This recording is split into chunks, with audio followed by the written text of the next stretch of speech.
자, 몇 주 전에 전도사님께서 말씀을 전해주실 때 양육반 뭘 전해주셨죠? 1강, 양육반 1강 제목이 뭐예요? 자, 진리가 너희를 자유케 하리라. 맞아요. 자, 그 말씀을 전해주셨는데 그때 말씀에서 우리가 하나님의 말씀을 받아들이는 데 있어서 방해하는 3가지가 있다고 했어요. 혹시 기억나는 친구? 동호 손들어, 동호 한번 말해볼래? 어?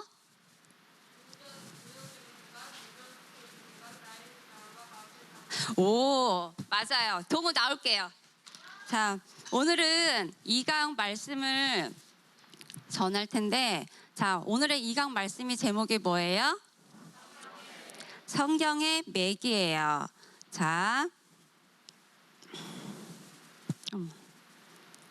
오늘의 말씀 구절 마태복음 16장 16절 말씀이 있어요. 그걸 같이 읽어볼게요.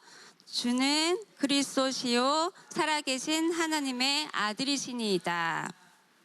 자, 성경의 맥에서 성경이라는 건 알겠는데 우리가 맥이라는 걸 맥이 뭐지? 라고 생각하는 친구들도 있을 거예요. 근데 예를 들어서 선생님이 선생님 셀이 윤우한테 선생님 편지 썼어. 그래서 윤우야, 오늘 윤우가 생일이라고 쳐. 윤우야, 생일 축하해. 선생님이 윤우야 데이트를 하고 싶어. 그런데 오늘 저녁 롯데마트 앞으로 7시까지 나와 라고 했어요.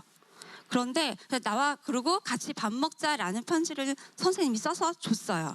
그런데 윤우가 7시에 롯데마트에 나오질 않았어요. 그러면 편지의 내용을 잘 이해했을까요? 윤우가? 아니죠.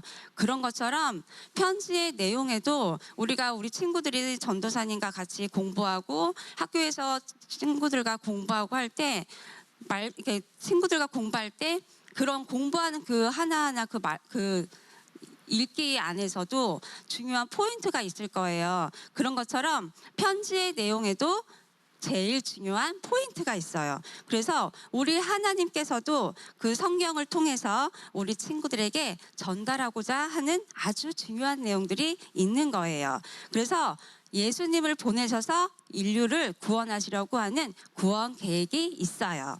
아멘. 자, 원래 인간 밑에 한번 읽어볼까요? 하나님의 형상, 영적 존재, 완전한 창조. 다시 한번 읽어볼게요. 하나님의 형상, 영적 존재, 완전한 창조. 자, 원래 인간은 하나님의 형상을 따라서 완전하고 완벽하게 창조 가운데 영적인 존재로 우리가 지음을 받은 존재들이에요. 자, 1번 영적 존재 이렇게 나와 있어요. 자, 창세기 1장 26절 말씀 한번 볼까요? 읽어볼게요. 우리의 형상대로 우리의 모습을 따라 사람을 만들자. 이렇게라고 되어 있어요. 자, 우리의 형상대로 우리의 모습을 따라 사람을 만들자. 여기서 형상이라는 것은 이미지, 형태나 모양, 이미지 같은 것을 말해요. 그래서 우리 친구들의 모습이 얼굴들이 다 모양이 다르게 생겼잖아요. 그렇지만 모습은 서로 다를지라도 하나님과 같은 그런 모습과 모양을 따라서 똑같은 모양으로 영적인 존재로 하나님께서 만드신 거예요. 자, 따라해 봅시다. 나는 영이다. 혼을 가지고 있고 몸 안에 살아요. 나는 영이다. 혼을 가지고 있고 몸 안에 살아요. 아멘. 우리 친구들이 나는 영이고 혼을 가지고 있고 몸 안에 산다라는 걸 항상 알고 있어야 돼요. 아멘. 자, 권세를 주심. 여기 보시면 창세기 1장 28절 말씀이 있어요. 다 같이 한번 읽어볼게요. 하나님이 그들에게 복을 베푸셨다. 생육하고 번성하여 땅에 충만하여라. 땅을 정복하여라. 바다의 고기와 공중의 새와 땅 위에서 사는 생물을 다스리라. 하나님께서 그들에게 복을 베푸셨다라고 말씀하셨고 생육하고 번성하여서 땅에 충만하여라고 말씀하셨어요. 그리고 땅을 정복하라고 말씀하셨고 바다의 고기와 물고기와 여러 가지 생물들을 다 다스리라고 하나님께서 말씀하신 거예요. 그래서 하나님께서 첫사람 아담을 만드시고 사람에게 하신 말씀이에요, 이거는. 그래서 하나님은 모든 것을 다스리게, 모든 생물들과 모든 것을, 이 땅의 모든 것들을 다스리게 하자는 목적과 계획을 가지고 계셨어요. 자, 우리가 땅 위에 사는 생물들과 밑에 바다의 물고기들 보면 어때요? 이쁘죠? 그런 것 같이 아름답고 살기 좋은 환경을 하나님께서 만들어 주셨어요. 그것들을 다스릴 수 있는 뭐를 주셨냐면 능력과 권세까지도 주신 거예요. 그래서 나는 다스리는 권세를 받은 거고 나는 말씀으로 이 땅을 다스리는 왕이라는 거예요. 아멘. 자, 여기 보면 완전한 창조라고 되어 있어요. 자, 아까도 선생님께서 말한 것처럼 하나님께서 완벽하고 완전하게 창조하셨다라고 말씀하셨어요. 하나님께서 세상을 완벽하게 창조하시고 모든 것을 사람에게 주셔가지고 첫사람 아담에게 그 모든 것을 다스릴 수 있는 권세를 아담에게 위임했어요. 그런데 그렇게 완벽하고 퍼펙트한 그런 완벽한 완전한 아름다운 삶을 누리기 위해서 한 가지 조건이 있었어요. 어떤 조건일까? 우리 친구들 완전 똑똑해. 자, 여기서 4번 보면 모든 축복을 누리기 위해서는 한 가지 조건이라고 써 있어요. 자, 창세기 2장 17절 말씀 한번 읽어볼게요. 선과 악의 지식의 나무에서 나는 것은 먹지 말라. 내가 거기서 나는 것을 먹는 날에는 반드시 죽으리라 하시니라. 자, 선과 악의 지식의 나무에서 나는 것을 어떻게 하라고 그랬어요? 먹지 말라라고 했어요. 그리고 거기에서 나는 열매를 먹으면 어떻게 된다고요? 반드시 죽는다라고 말씀하셨어요. 그래서 우리 친구들이 이 말씀을 많이 들어봤을 거예요. 그런 것처럼 아담은 결국은 하나님의 말씀을 들었을까요? 안 들었을까요? 하나님 말씀을 어떻게 했어? 안 들었어요. 하나님의 말씀을 들은 것 같지만 안 들었어요. 그렇지만 하나님의 말씀을 아담은 제대로 듣지도 않고 그 열매를 결국은 따서 먹어버렸어요. 그것 때문에 사람들은 아담의 죄로 인해서 완벽한 창조로부터 뚝 끊어져서 영적인 죽음이 온 거예요. 자, 이 그림이 뭘까? 자, 우리 친구들이 호기심이 많고 지금 친구들 중에 호기심 많은 친구들 무지 많을 거야. 호기심이 많고 궁금증이 많은 친구들은 왜 처음부터 선악과를 만들지 말지? 그럼 만들지 않았으면 먹을 일도 없었잖아요. 라고 물어보는 친구들도 분명히 있을 거예요. 자, 오른쪽 그림을 볼까? 오른쪽 그림은 뭐예요? 그치? 우리 친구들이 좋아하는 로봇이야. 그 로봇은 생각이 있어요? 없어요? 없어요. 생각도 없고, 그다음에 자기가 막 오른쪽으로 가고 싶어. 그럼 오른쪽으로 갈까? 아니지. 왼쪽으로 막 가려고 그러면 왼쪽으로 갈까? 아니죠. 그런 것처럼 로봇은 주인이 조정하는 대로 움직이는 거예요. 그래서 움직이는 로봇이에요. 그래서 로봇은 자유롭게 선택할 수 있는 능력이 있다, 없다? 없어요. 자유롭게 생각을 할 수 있는 존재가 아니기 때문에 자유롭게 선택할 수 있는 능력이 없는 거예요. 자, 반대로 왼쪽의 그림은 보면 뭐예요? 선택이라고 되어 있죠. 우리 친구들은 생각이 있어요, 없어요? 있어요. 자, 우리 친구들은 사람이기 때문에 누구나 다 생각을 갖고 있어. 근데 친구들의 생각들로 선택할 수 있는 능력이 있다, 없다?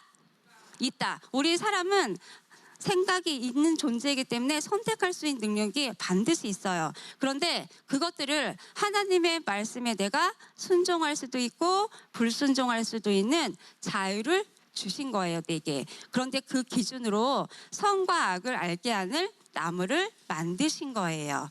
아셨죠? 그래서 우리는 좋은 것들을 선택할 수 있는 자유의지가 있는 거예요. 아멘. 자, 인간의 타락. 인간의 타락 보면 빨간 글씨로 뭐가 써 있어요? 죄가 모든 인간에게 들어옴. 자, 타락의 결과로 또 뭐가 있을까? 영적 죽음, 마귀, 영원한 지옥이라고 되어 있어요. 자, 아담과 하와는 하나님의 명령을 거역했어요. 거역했기 때문에 그로 인해 그 원죄가 모든 인간에게 다 들어온 거예요. 그 결과로 하나님께서 완벽하게 창조하신 이 세상들에 있는 모든 것들로 어떻게 됐어? 단절되고 끊어졌어요. 우리 끈이 이렇게 있으면 그 끈을 뚝 자르면 어떻게 돼요?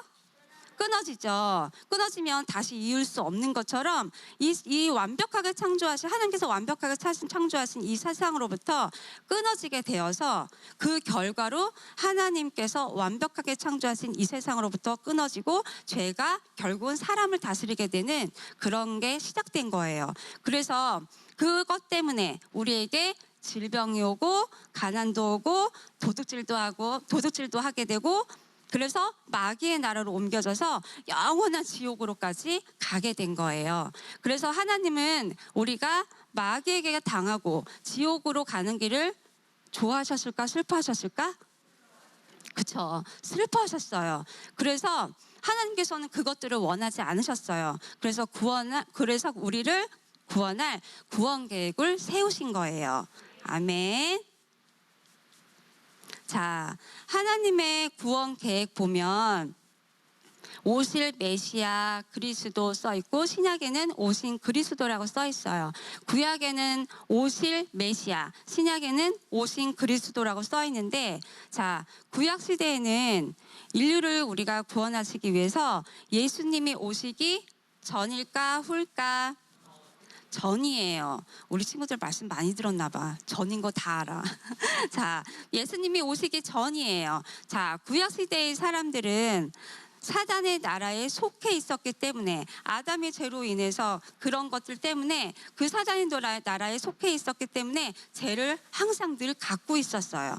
그래서 하나님의 법을 만드셨는데 그 하나님의 법이 뭐냐면 법을 내가 잘 지키면 복을 받고 법을 제대로 지키지 않으면 너에게 벌을 줄 거야 라는 법으로 기준을 딱 세우신 거예요. 자, 우리나라에도 여러 가지 법들이 기준들이 있는 것처럼 이때 구약의 시대에는 예수님이 오시기 전에 이런 법들이 만들어져 있었어요. 그래서 법을 지키지 않으면 그 값을 우리가 모르게 죄를 짓게 되면 그 죄값으로 어떤 것들의 값을 치러야 하는 것처럼 우리 친구들에게 우리에게도 법을 지키지 않으면 값을 치러야 하는 것들이 있었는데 그 시대에는 1년에 한 번 제사를 드리는 법이 있었어요. 그래서 1년에 한 번 동안 양에게 죄를 옮겨서 그 양에게 나오는 그 피로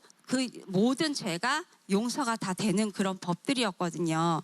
그래서 우리 친구들이 예수님이 십자가에서 돌아가셨을 때 무엇을 흘리셨을까? 그렇죠. 피를 흘리셨어요. 예수님의 피를 예고하고 있는 거예요. 자, 우리 집에서 텔레비전 안 보는 친구들도 있을 테지만 우리가 보통 생각할 때 TV에서 보면 만화 영화나 연속극이나 이런 거 볼 때 예고편 하잖아요. 알죠? 오늘 이 몇 회가 딱 했어. 그럼 그 다음에 어떻게 예고할 거야? 어떻게 진행이 될 거야? 요만큼 보여주잖아요. 그런 것 같이 예수님의 피를 예고하고 있는 거예요. 그래서 예수님이 우리를 위해서 구원하실 모든 것들을 미리 예고하고 있는 거예요.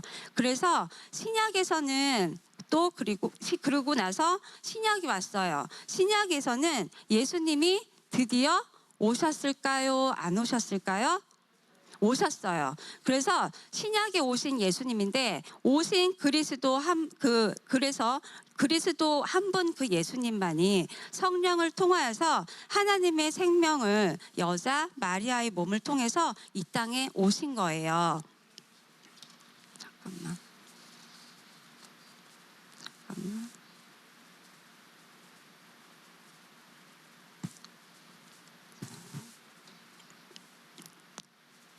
자, 구원의 성취와 완벽한 회복을 보시면 예수님이 우리의 죄와 저주를 해결하심으로 완벽한 회복이 됨이라고 써 있어요. 자, 구원의 성취와 완벽한 회복. 자, 하나님이 예수님을 이 땅에 보내주셨어요. 예수님을 통해서 우리가 뭘 받았어요? 우리가 뭘 받았을까? 예수님을 통해서 우리가 뭘 받았어요? 구원을 받았어요.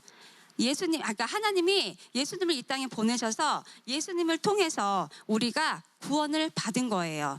자, 예수님을 통해서 무엇을 받았다고요? 구원을 받았어요. 자, 아담과 하와의 죄로 인해서 끊어졌던 끈이, 구원을 받은 우리가 이제는 끈이 어떻게 됐어요? 끊어졌던 그 끈이 다시 이어지게 됐어요. 그래서 아담과 하와의 죄로 인해서 끊어졌던 끈이 다시 이어지게 되고, 다시 우리의 죄와 저주를 다 어떻게 하셨어요?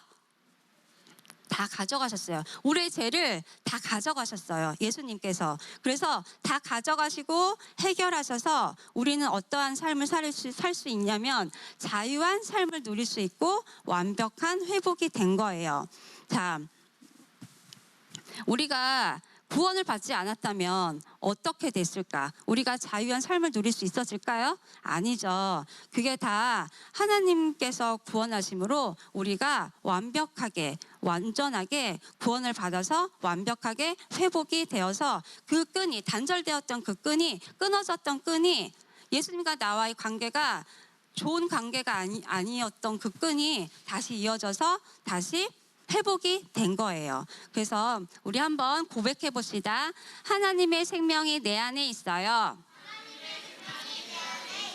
나는 하나님의 생명으로 새롭게 태어난 새로운 피조물이에요. 나는 이제 의인이 되었어요. 다시, 하나님의 생명이 내 안에 있어요. 나는 하나님의 생명으로 새롭게 태어난 새로운 피조물이에요. 나는 이제 의인이 되었어요. 자, 하나님의 생명이 이제 내 안에 있는 우리들이에요. 그래서 하나님의 생명으로 내가 태어났기 때문에 나는 새로운 피조물일 수밖에 없어요. 그래서 나는 뭐가 되었어요? 새로운 피조물이 되었는데 나는 뭐가 되었어? 또 의인이 되었어요. 자, 죄인의 반대말 뭘까? 의인이에요. 자, 그것처럼 죄인 생각할 필요 없어. 의인이야. 우리는 하나님의 생명이 내 안에 있어요. 또 그 하나님의 생명으로 내가 새롭게 태어난 새로운 피조물이라는 걸 내가 계속해서 생각하고 인지하고 있어야 돼요. 그래서 나는 이제 하나님으로부터, 예수님으로부터 내가 의인이 되었구나 라고 내가 늘 인식하고 있어야 돼요. 아멘. 자, 예수 영접의 비밀 이렇게 써 있어요. 영접이란 뭐예요? 빨간 글씨 한번 읽어볼게요. 하나님의 자녀가 되는 열쇠. 자, 뭐가 되는 열쇠라고요? 하나님의 영접은 하나님의 자녀가 되는 열쇠예요. 자, 로마서 10장 9절 말씀 같이 읽어볼게요. 내가 내 입으로 주 예수를 시인하고 또 하나님께서 그를 죽은 자들로부터 살리신 것을 내 마음에 믿으면 구원을 받으리라. 자, 여기에서 내가 내 입으로 예수를 어떻게 한다고요? 시인하고 또 하나님께서 그를 죽은 자들로부터 살리신 것을 내 마음에 어떻게 하면? 믿으면 구원을 받으리라고 했어요. 자, 여기에서 가장 중요한 것은 하나님이 우리에게 구원 계획을 세우셨다는 거예요. 그리고 예수님을 통해서 그 구원을 우리가 받은 거예요. 자, 구원이라는 건 선생님한테만 있는 거예요? 우리 친구들에만 있는 걸까요? 아니죠. 선생님에게만 있는 것이 아니라 우리 친구들에게만 있는 것이 아니라 모든 사람에게 선물로 이것들을 주신 거예요. 그래서 우리가 이 선물들을 우리 친구들 서로 선물 주고받고 할 때 있잖아요. 생일 때 선물 주면 나 싫어, 나 안 받을래 이래요? 다 받죠. 너무 기뻐서 받죠. 그런 것처럼 선물은 너무나 기쁘고 좋은 거예요. 그 구원을 내가 선물로 받는 거예요. 그래서 구원의 선물을 다른 말로 하면 영접이라는 거예요. 자, 따라해 볼게요. 영접. 영접. 자, 로마서 10장 9절에서 내 입으로 주 예수를 시인하고 라고 말씀했고 마음으로 믿으면 구원을 받으리라 라고도 했어요. 자, 예수님을 나의 주님으로 모셔드립니다 라고 고백하는 거예요. 어떻게 한다고요? 나의 주님으로 내 마음 안에 모셔드립니다 라고 고백하는 거예요. 그래서 하나님께서 그를 죽은 자들로부터 살리신 것을 어떻게 해요? 어떻게? 믿으면 구원을 받는다라고 했어요. 자, 이것을 누가 선택하는 거예요? 내가 선택하는 거예요. 선생님 혼자만 선택하는 것이 아니라 우리 친구들만 선택하는 것이 아니라 다 같이 내가 바른 것들을 선택하는 거예요. 그래서 구원을 받은 나는 하나님의 자녀가 되었고 죄인이 아닌 그 반대인 의인의 그 본성으로 우리가 살아갈 수 있는 거예요. 그래서 우리는 하나님과 똑같은 어디에 위치해 있어요? 똑같은 공동 상속자 위에 있어요. 그래서 우리는 똑같은 하나님과 똑같은 위치에 있기 때문에 하나님과 함께 위치한 그리스도와 함께 위치한 공동 상속자라는 거예요. 자, 우리 친구들이 항상 이 말씀을 생각하고 인식하고 또 바른 것들을 바라보고 선택하는 우리 친구들이 되기를 바라겠습니다. 아멘. 자, 우리 함께 고백해요 말씀 있어요. 자, 이거 누가 제일 큰 소리로 고백을 잘하나 선생님 볼 거예요. 자, 나는 하나님의 생명으로 새롭게 태어난 새로운 피조물이에요. 나는 이제 의인이 되었어요. 나에게는 바르게 행동할 수 있는 능력이 있고 바른 것을 선택할 수 있는 능력이 있어요. 가지고 있는지 알아요. 하나님의 생명이 내 안에 있어요. 나는 예수님의 생명으로 풍성한 삶을 살아가요. 아멘. 나는 새로운 피조물이에요. 아멘.